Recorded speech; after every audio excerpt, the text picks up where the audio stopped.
Canadien.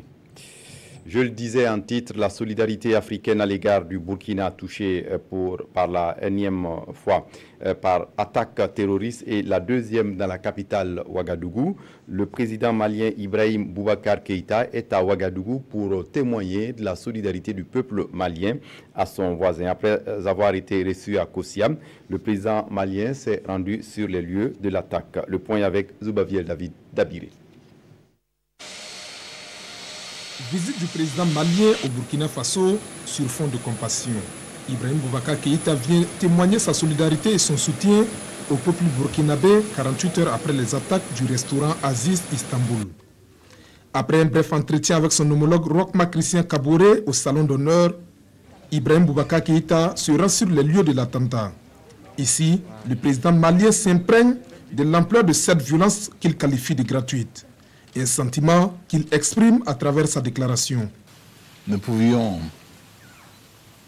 ne pas faire ce voyage sur Ouaga pour venir témoigner notre solidarité, que dis-je, notre empathie avec le peuple frère du Burkina Faso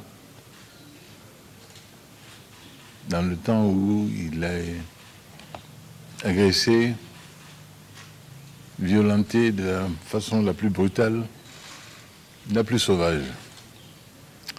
Et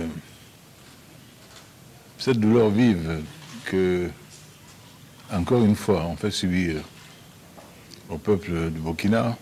Pour le président malien, ces attentats sont la preuve que le développement de la bande sahélo-saharienne est menacé par le foisonnement des groupes terroristes. Et pour vaincre l'hydre terroriste, Ibrahim Boubacar Keïta réitère sa volonté de la mutualisation des forces sous-régionales à travers le G5 Sahel. Et c'est encore aussi la preuve que ce G5 Sahel, s'il n'existait pas, il faudrait le créer. Et Dieu merci, il existe.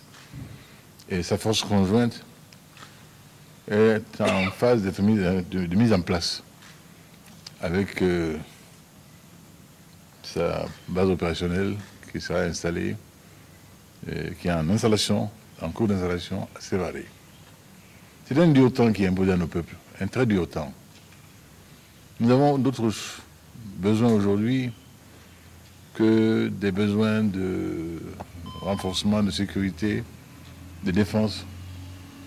Nous devrions aujourd'hui ne nous dédier qu'aux tâches de développement pour le seul profit de nos peuples, de la population. Mais voilà qu'on nous en distrait pour nous occuper davantage avec beaucoup plus d'investissement du secteur de la sécurité et de la défense. Mais si tel est le prix à payer, nous y sommes prêts. Une force qui, selon le président du G5 Sahel, devra connaître ses premières opérations avant la fin 2017.